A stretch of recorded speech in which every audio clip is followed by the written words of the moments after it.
अनुराग भदौरिया जी, दीपक दादा आ रहा हूं, लेकिन अनुराग भदौरिया सुबह से आप कहां ट्रैवल कर रहे हैं गुरुजी? मैंने आपको 1-1:30 बजे भी चैनल में आप थे, तब भी आप गाड़ी में थे, अभी भी गाड़ी में है क्या? सीधा मतलब लंदन ही जाके रुकोगे? बीच में रुक ही नहीं रहे हो कहीं? अरे कहीं तो रुको अनुराग भदौरिया। सुबह 1 बजे भी डिबेट में, गाड़ी में डिबेट पे थे, अभी भी गाड़ी में डिबेट है, क्या हो रहा है भदौरिया साहब? सुनिए, देखिए, सवाल ये है, कहां घूम रहे हैं? बीजेपी की हालत ये हो गई है कि इन्होंने जो अपनी एजेंसियों का दुरुपयोग किया था, पहले कहते थे अगर कोई गलत नहीं किया तो बेल क्यों नहीं मिल रही है। अब बेल मिल गई तो कह रहे हैं कि बेल जो मिली है वो कंडीशनल है। अरे भाई, उसने सुप्रीम कोर्ट के जज साहब ने साफ साफ बोला है कि सीबीआई को पिंजड़े का तोते से बाहर निकलने की जरूरत है। हाँ, बोला। इससे बड़ा तमाचा और क्या हो सकता है? जब सुप्रीम कोर्ट के जज साहब साफ साफ कह रहे हैं कि भारतीय जनता पार्टी ने जो अरेस्टिंग की थी वो अरेस्टिंग ठीक नहीं थी, उसके बावजूद भी अब ये हल्ला मचा रहे हैं। सवाल ये उठता है कि भारतीय जनता पार्टी की पोल खुल गई है कि वो भ्रष्टाचार कर रही है, वो विपक्षियों के नेताओं को फंसा के जेल में डालना चाहती है। ये परंपरा जो भारतीय जनता पार्टी शुरू की है ये ठीक नहीं है। आज बीजेपी के पास जवाब नहीं है। मैंने तो सोचा था भारतीय जनता पार्टी के प्रवक्ता आज दिखाई नहीं पड़ेंगे, आज कहीं इधर उधर भाग जाएंगे, लेकिन बड़ा देखिए बड़ी बेशर्मी से आ भी रहे हैं और चिल्ला भी रहे हैं। पहले चिल्ला के बोलते थे बेल क्यों नहीं मिल रही है, बेल क्यों नहीं मिल रही है, बेल क्यों नहीं मिल रही है। अब बेल मिल गई तो कह रहे कंडीशनर मिली है, कंडीशनर मिली है। कल फिर जाएंगे, सुप्रीम कोर्ट से आदेश मिल जाएगा कि नहीं अपने दफ्तर भी जा सकते हैं। फिर क्या कहेंगे? फिर कहेंगे अरे दफ्तर तो जा सकते हैं, लेकिन पहले जो भ्रष्टाचार हुआ था पहले। अरे भाई, अब भ्रष्टाचारियों को तो आप अपनी पार्टी में शामिल करते हैं, जिन पे आप भ्रष्टाचारी का आरोप लगाते हैं उनको तो आप चक्की पीसिंग की बात करते करते उनको मंत्री बनाएंगे तक की बात हो जाती है। उसके बारे में तो आप कुछ नहीं बोलते हो। भारतीय जनता पार्टी के पास अब कुछ कहने को बचा नहीं है। देश की जनता भारतीय जनता पार्टी के संस्कृति को समझ गई है। वो समझ गई है कि भारतीय जनता पार्टी धर्म के नाम पे राजनीति करती है। इनको विकास की राजनीति नहीं करना, झूठे फंसाना है, फिर अपनी सरकारी एजेंसियों का दुरुपयोग करना है। अब तो सर्वोच्च न्यायालय ने साफ साफ बोल दिया, उसके बावजूद भी इनके समझ में नहीं आ रही। सर्वोच्च न्यायालय ने नहीं बोला क्या कि समझ में आ गई ना, तोता का पिंजरा नहीं हो सकती, उससे बाहर निकल। अनुराग जी आपके समझ में आ गई ना। अभी जब अरविंद केजरीवाल जाके राहुल गांधी के खिलाफ वोट मांगेंगे तब मैं आपसे पूछूंगा कि ये कौन सा इंडी अलायंस है। बाय द वे, समाजवादियों की गाड़ी बहुत बड़ी है यार, समाजवादी नेताओं की। ये सुबह से जिस गाड़ी में आप घूम रहे हो, ये इसमें आगे पीछे बहुत जगह है। कोई नहीं, अभी सब पता लग जाएगा। दीपक दादा, शहजाद जी, दीपक जी, बीजेपी कह रही है कि देखो मुख्यमंत्री अभी भी जेल में है, अरविंद केजरीवाल बाहर आए हैं। आम आदमी पार्टी कह रही है look, there was no liquor scam, everyone is out. Vijay Nair से लेके मनीष सिसोदिया से लेके अरविंद केजरीवाल, कुछ था ही नहीं। पॉलिटिक्स कुछ और कह रही है। अरविंद केजरीवाल आके हरियाणा में किसका वोट काटेंगे, अलग ही चल रहा है खेला। इंडिया अलायंस में अलग ही कुछ अलायंस चल रहा है। दीपक चौरसिया, 3 पीपल पॉलिटिक्स कुछ और कह रही है। अरविंद केजरीवाल आके तो हरियाणा में किसका वोट काटेंगे, अलग ही चल रहा है खेला। थोड़ा डिले है। एक लाइटर नोट से शुरू करूंगा। ऐश्वर्या, अपनी बात आपने अनुराग भदौरिया की गाड़ी का जिक्र किया। अनुराग भदौरिया की जो गाड़ी है ना, वो अनुराग भदौरिया के दिल की तरह बड़ी है, इसलिए आप उनकी बड़ी गाड़ी देखकर किसी तरह का संदेह मत करिए। वो लखनऊ से चले हैं, एक्सप्रेस हाईवे जो अखिलेश जी ने बनाया, और सीधे दिल्ली आकर पहुंचेंगे और उसके बाद सीधे संसद भवन के अंदर आपको दिखाई देंगे। तो आप अनुराग भाई पर किसी भी तरह का डाउट मत करिए। लेकिन मैं एक बात यहाँ कहना चाहूंगा, देखिए राजनीति में जब आरोप लगते हैं ना, तो धुआं वही होता है जहां पर कोई ना कोई आग या कोई ना कोई चिंगारी जरूर होती है। तो अगर मैं ये मान लूं कि लिकर स्कैम हुआ ही नहीं, तो फिर 177 दिन तक मनीष सिसोदिया, माफ कीजिएगा, ये तो मानते हैं कि एक्सप्रेसवे अच्छा है सिसोदिया जी, इसके अलावा देखिए एक्सप्रेसवे पे कितने अच्छे लाइव हो रहा है दादा, ये तो मानिए।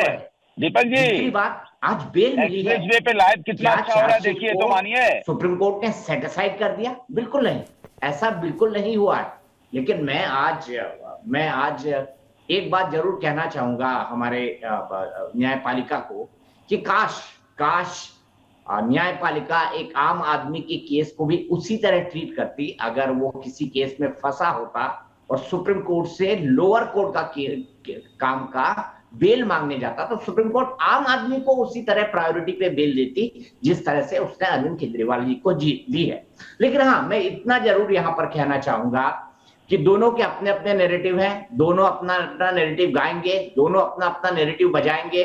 बीजेपी कहेगी कि देखिए साहब, मुख्यमंत्री नहीं बाहर आए हैं, अरविंद केजरीवाल बाहर आए हैं, फाइल तो वो पहले ही साइन नहीं करते थे, निवान मंत्रालय उन्होंने पहले ही नहीं ले रखा था, क्यों नहीं ले रखा था, इस पर कई तरह की टिप्पणियां हो सकती है। और दूसरी तरफ मैं मानूंगा कि आम आदमी पार्टी के लिए भी एक पॉलिटिकल विक्ट्री है, और खासतौर पर हरियाणा चुनाव के पहले।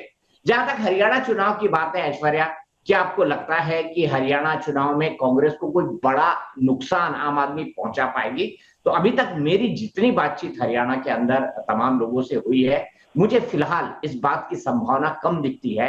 हाँ, अरविंद केजरीवाल वहां जाकर किस तरह का टेम्पो बनाते हैं, किस तरह का कैंपेन करते हैं, बाकी चीज इस पर डिपेंड करेगी। लेकिन मैं आम आदमी पार्टी के प्रवक्ता से कहना चाहूंगा कि मालिक, वो थोड़े बहुत फटाके जो आज चले थे ना, तो इस बार धनतेरस, दिवाली, गोवर्धन पूजा में हर इंसान को एक एक पटाखा चलाने की परमिशन तो प्लीज दे दीजिएगा। मैं सिर्फ इतना कहना चाहता हूं, क्योंकि आज अरविंद केजरीवाल जी तिहाड़ जेल से छूटे, बैन है फटाखा चलाना, ये आदेश पर भी हस्ताक्षर अरविंद केजरीवाल ने किए थे, लेकिन खूब अच्छी आतिशबाजी हुई। तो प्लीज आम आदमी पार्टी के प्रवक्ता जी जवाब दे दीजिए कि क्या हम जैसे लोगों को आम आदमी के दिल्ली के एक एक या दो पटाखे छोड़ने की अनुमति दे दी जाएगी? के पास दोबारा जाऊंगा, लेकिन पहले नवान शर्मा। नवान जी, वो कह रहे हैं 177 दिन जेल में रहे, ऐसा नहीं है कि कोई स्कैम नहीं हुआ। आप बोल लीजिए, और अभी क्लीन चिट नहीं मिली है, आपके सपोर्टर्स खुश हैं। मेरी एंकर वहां लाइव है, शिखा जी, बिल्कुल जा रहा हूं मैं उनके पास। लेकिन आप ये तो देखिए, 177 दिन, ऐसा नहीं है कि सब कुछ ठीक है, एवरीथिंग इज नॉट हंकी डोरी। कंडीशनल बेल है, परसेप्शन आपकी तरफ है। अरविंद केजरीवाल बाहर आए हैं, रोड शो करेंगे, दिल्ली का चक्का जाम है, बीजेपी के ऊपर आप वार कर रहे हैं, लेकिन टेक्निकलिटीज कुछ और कह रहे हैं। नहीं सर, टेक्निकलिटीज तो पूरी हमारे साथ है। 177 दिन पे कहाँ सेटिस्फाई होने वाले थे? इनका तो प्लान ये था कि दिल्ली चुनाव तक भी जो है वो बाहर रखा जाए। इनकी तो ये कोशिश थी, इनकी तो सारी कोशिश नस्तो नाबूद हो गई। 2 साल से इन्होंने जो वेब सीरीज की स्टोरी बनाने की कोशिश करी है अपने दफ्तर में, सारी की सारी फ्लॉप फिल्म हो गई इनकी। इनके सारे मंसूबों पे पानी फिर गया। अभी ये क्या सी चिल्ला रहे थे, ये 3C 4C पता नहीं क्या चिल्ला रहे थे ये। मैं इनको बता देता हूँ कि सबसे बड़े सी तो ये है, और वो सी क्या है? वो सी है कंफ्यूज्ड, सबसे ज्यादा कंफ्यूज है ये। और दूसरे सी, ये कार्टून नेटवर्क पॉलिटिक्स करते हैं। ये क्या चैनल्स पे आके ये कार्टून नेटवर्क करते रहते हैं। और तीसरा सी, जो आज की डेट में जो बिल्कुल सी इन्वर्टेड कॉमर्स में होना चाहिए, वो है केस्ड पैरेट। कैसे एजेंसीज को केस्ड पैरेट बना दिया इन लोगों ने। इनको शर्म नहीं आती चैनल पे आके ये लोग जो है ये हंसी मजाक करना चाहते हैं। ये सीरियस नहीं है। ये एक नेता को 2 साल जेल के अंदर रखना चाहते हैं और उसके बाद में आके हंसी मजाक करते हैं चैनल पे। ये प्रवक्ता है ये नेशनल पार्टी के, इनके पास कोई तथ्य नहीं है, इनके पास कोई सबूत नहीं है। इन्होंने 2 साल जो है वो दिल्ली के अंदर जो है बेड़ागर्द करने की कोशिश करे, अपनी हेडक्वार्टर के अंदर प्लानिंग करके। इनको शर्म आनी चाहिए, आज इनको माफी मांगनी चाहिए। ये यहाँ के हंसी गुल्ला कर रहे हैं, ये हंसी ठहाके लगा रहे हैं। इनके पास अगर 25 पैसे की रिकवरी है तो आपके चैनल पे माने, ये बताएं, ये 25 पैसे की रिकवरी में तो माफी मांगे।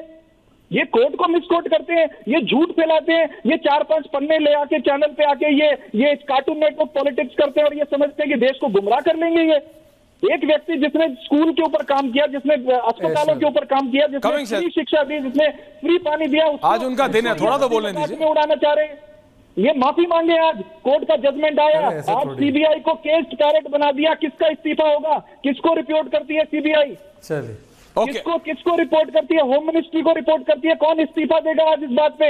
देश की सर्वोच्च न्यायालय ने आज देश की सर्वोच्च एजेंसी को जो है केस्ड पैरेट बना दिया।